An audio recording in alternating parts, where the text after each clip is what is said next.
Everything changed in the parking lot. After my neighbor's divorce party, my husband and my colleague waited there. I saw her heels on the passenger seat, Greg's car key still inside.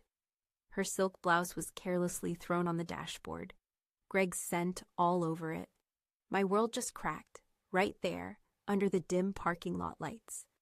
Would you have believed your eyes? The divorce party was in full swing. Laughter spilled out, mixing with the faint scent of burnt barbecue. It was April in Portland, Oregon, late evening, and the air had that crisp, almost electric feel to it. Linda, our neighbor, I felt bad for her, genuinely bad. Greg and I had brought a bottle of Pinot Noir, hoping to offer some semblance of support. Amanda, my coworker from the pharmacy, was there too. She's 29, tall, blonde, and effortlessly put together. The kind of woman who makes you feel slightly disheveled, even when you've spent hours getting ready. We'd been colleagues for almost 3 years since she was transferred from another branch. We were close, or so I thought. Greg, bless his heart, is 6 years older. He's Greg. Dependable, steady, a little predictable maybe, but that's what I loved about him. We've been married for 7 years, together for 10. We'd built a life, a comfortable routine. Around 9, Greg and Amanda volunteered to go grab more ice from the store. Be right back, Greg had said, giving me a quick kiss on the forehead. Amanda had smiled, a little too brightly, maybe, and followed him out the door. An hour passed. 1 hour. I started feeling restless, a prickling unease I couldn't shake off. Linda's divorce party, with its forced gaiety and awkward small talk, suddenly felt suffocating. Everyone was discussing their own failed relationships, and I began to wonder, where was my partner? I decided to stretch my legs, hoping to see them returning with that bag of ice. I walked out, the setting sun casting long shadows across the lawns. The air was cooling down, and I pulled my sweater tighter around me. That's when I saw our car, parked a little further down the street than usual, almost hidden in the shadows of the old oak tree. I approached slowly, hesitantly. As I got closer, I could see the interior light was on. And then I saw them. Greg, Amanda, inside our car. Her heels were kicked off, abandoned on the passenger seat. My husband, Greg's car key, was there. Amanda's silk blouse, the one she'd been wearing earlier, was crumpled on the dashboard. I stood there, frozen, the scene playing out in front of me like a grotesque movie. What would you have done? Turned away? Started screaming? I did neither. I walked right up to the car and tapped on the window. Greg jumped, startled. Amanda gasped, pulling the blouse to cover herself. The look on their faces. Guilt, panic, a desperate attempt to feign innocence. It was all there, etched in their expressions. "What's going on?" I asked, my voice surprisingly calm. Greg stammered, We just... The ice!" "The ice?" I repeated, my voice flat. "It takes an hour to get ice?" Amanda avoided my gaze, fiddling with the dashboard. The air in the car was thick with tension, with the weight of their betrayal. "Get out of the car," I said, my voice low and dangerous. "Both of you." They did. Slowly, reluctantly. Greg looked like a scolded puppy, Amanda like a cornered fox. "I think we need to talk," I said, turning to Greg. "At home, now." I turned and walked back towards Linda's house, leaving them standing there in the parking lot, caught in the harsh glare of the streetlights. The party music seemed to mock me, each beat a painful reminder of the life I thought I had. The drive home was silent.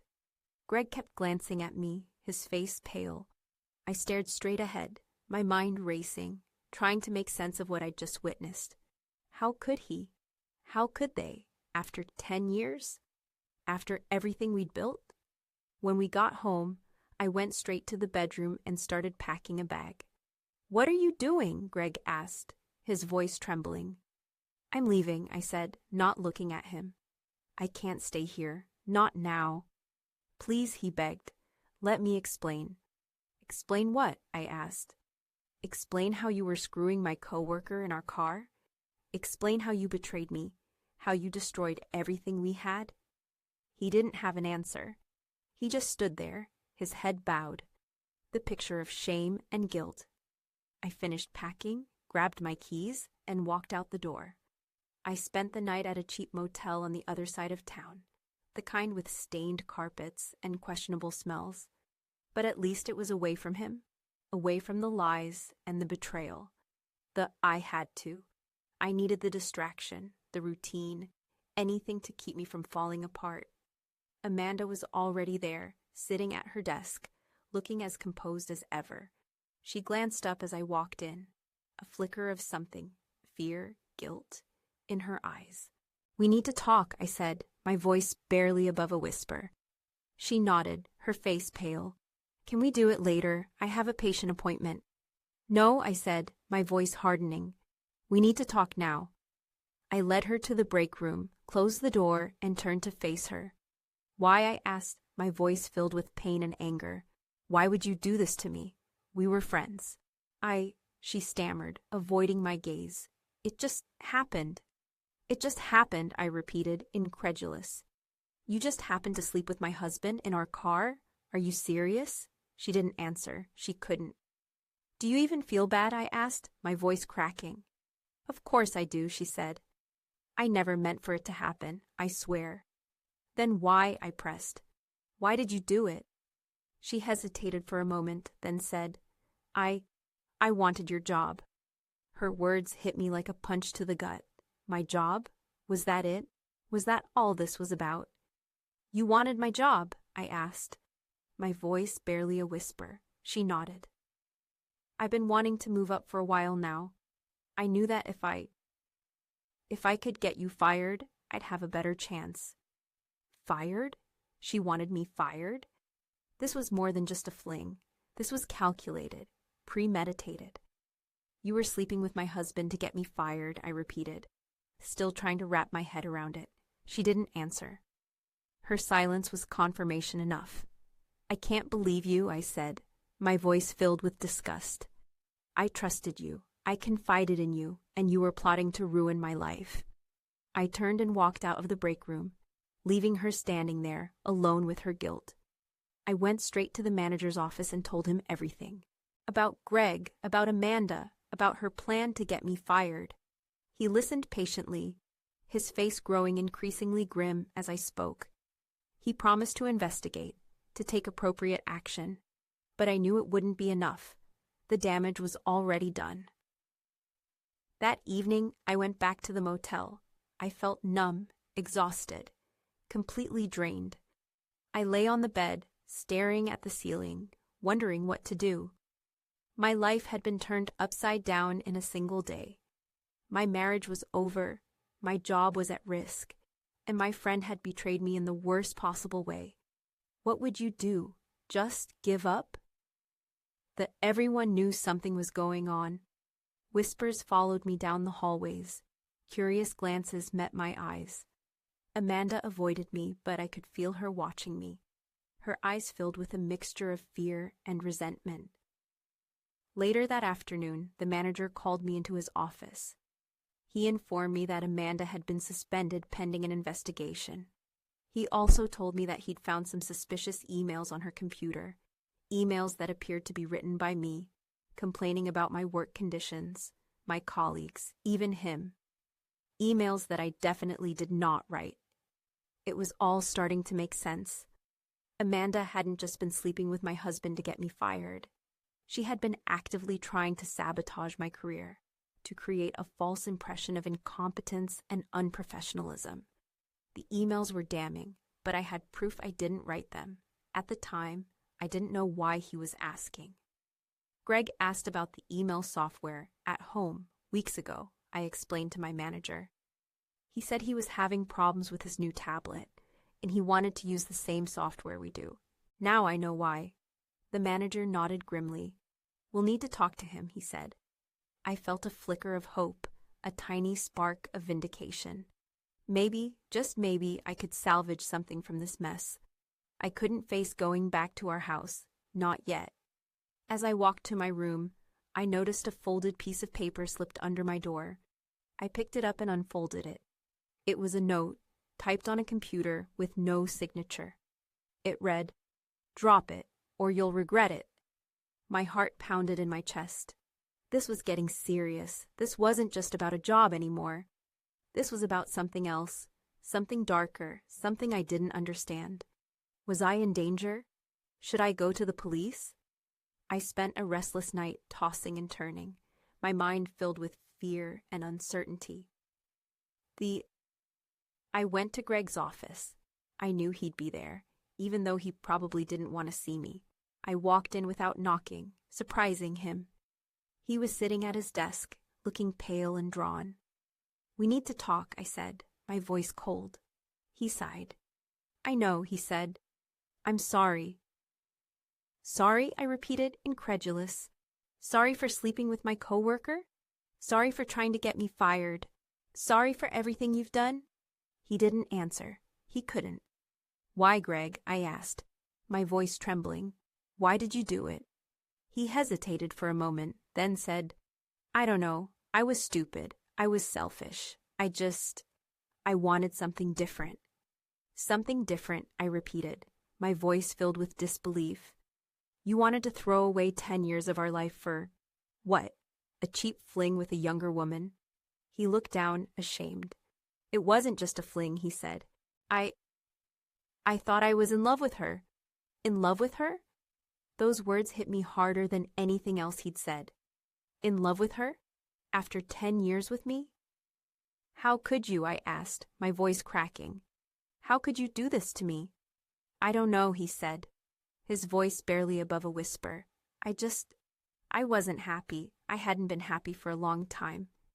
"And sleeping with my coworker was the answer?" I asked, my voice dripping with sarcasm. "That was your solution to our problems." He didn't answer. "I'm done, Greg," I said, my voice filled with finality. "I'm done with you. I'm done with this marriage. I want a divorce." He looked up, his eyes filled with fear. "Please," he begged, "don't do this. We can work through this. We can fix this." "No, we can't," I said, shaking my head. "It's too late. You've destroyed everything. I can never trust you again." I turned and walked out of his office, leaving him sitting there, alone with his regret. I went straight to a lawyer and filed for divorce. It was the hardest thing I'd ever done, but I knew it was the right thing. I couldn't stay with someone who had betrayed me so deeply, someone who had tried to ruin my life. Though the investigation at work was ongoing and Amanda remained suspended, I was still working, but the atmosphere was tense and uncomfortable.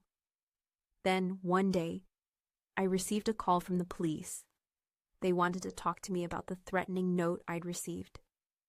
I went to the police station and told them everything, about Greg, about Amanda, about the note. They listened carefully, taking notes, asking questions. They told me they were taking the threat seriously and would do everything they could to find out who was responsible. A week later, the police called me back. They had found the person who had sent the threatening note. It was Amanda's sister, Sarah. She confessed to sending the note, claiming she was just trying to protect her sister. She knew about Amanda's affair with Greg, and she knew about her plan to get me fired. She thought I was going to ruin Amanda's life, so she tried to scare me into dropping it. The police arrested Sarah, and she was charged with making threats. Amanda was fired from her job, and I filed a restraining order against her.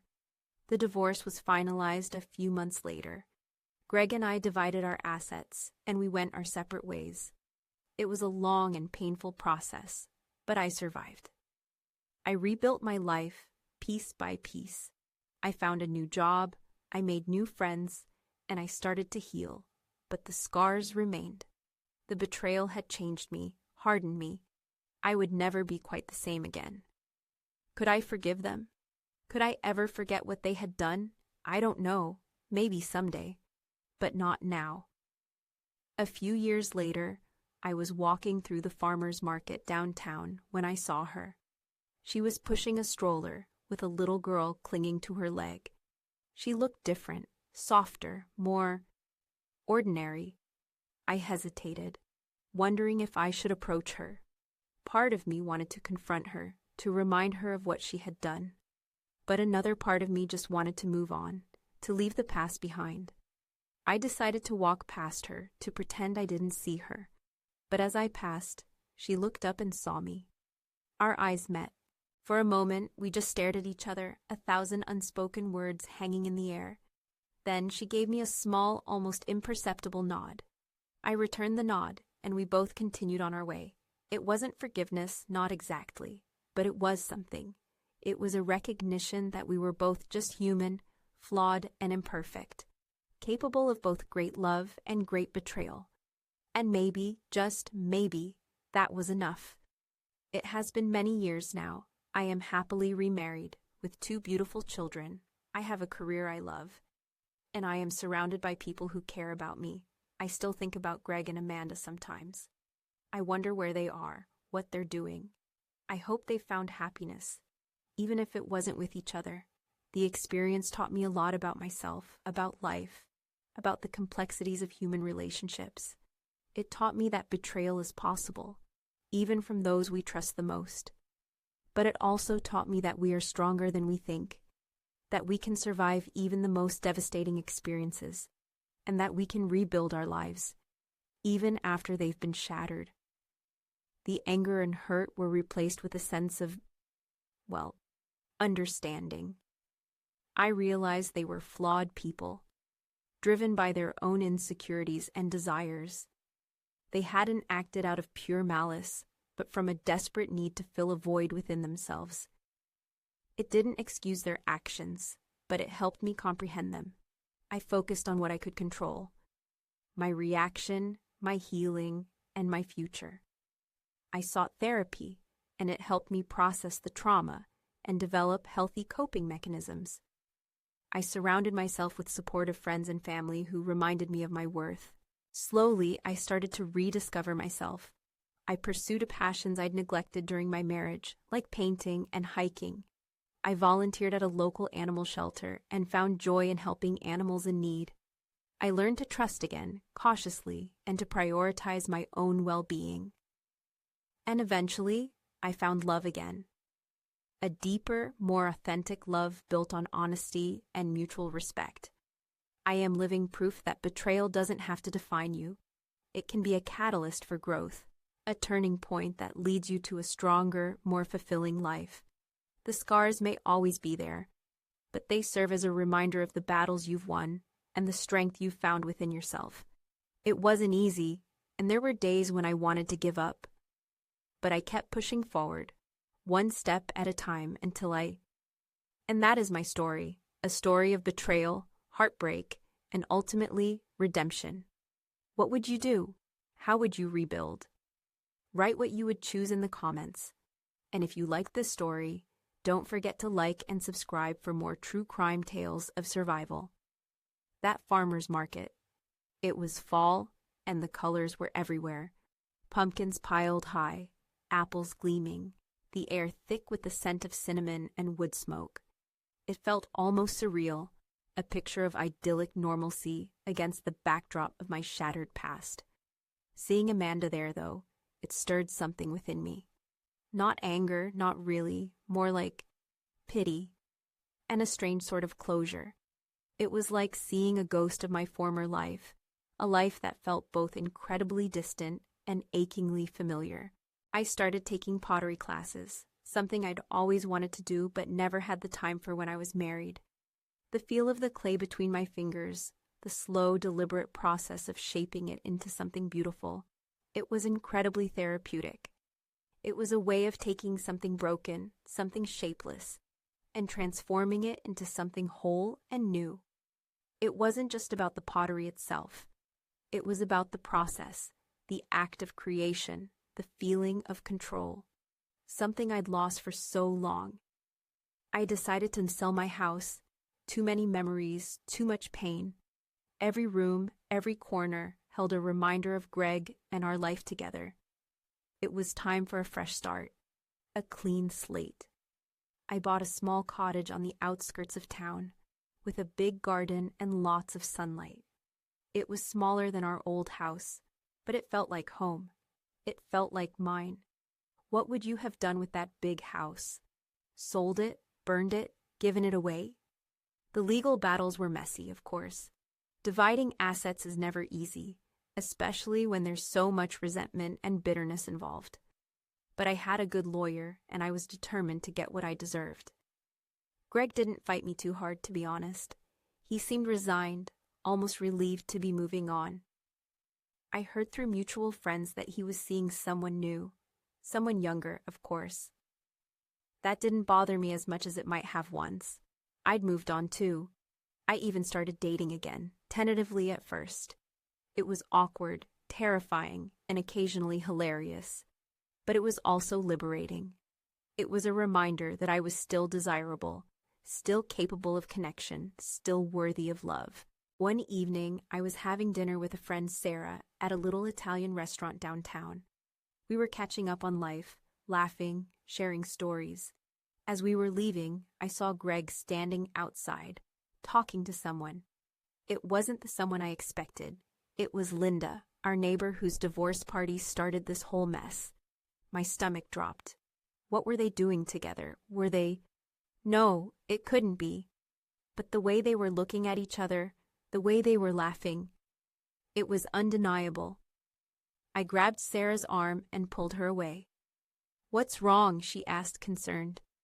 I think Greg is dating Linda," I said, my voice barely a whisper. Sarah gasped. "Linda? From..." "I don't know what to think," I said. "It's just weird." We walked back to my apartment in silence, both of us trying to process this new information. Greg and Linda. It seemed so random. And yet, somehow, it made a strange kind of sense. They were both single, both recently divorced, both looking for someone to share their lives with. Maybe they'd found that in each other. It didn't change anything, not really. It didn't erase the pain or the betrayal, but it did add another layer of complexity to the story. It was like a twisted soap opera, a bizarre comedy of errors. How could one divorce party lead to so much drama? I started questioning everything. Had Greg and Linda been flirting all along? Was that why he was always so eager to help her with her yard work? Were there signs I'd missed, clues I'd ignored? I felt a surge of anger, not at Greg, not at Linda, but at myself. For being so blind, so naive, for trusting people who weren't worthy of my trust. But then I realized that dwelling on the past was pointless.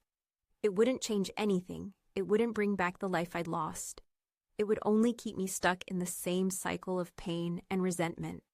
It was time to let go, to forgive, not for their sake, but for mine, to move on and create a new life, a life filled with joy, love, and genuine connection.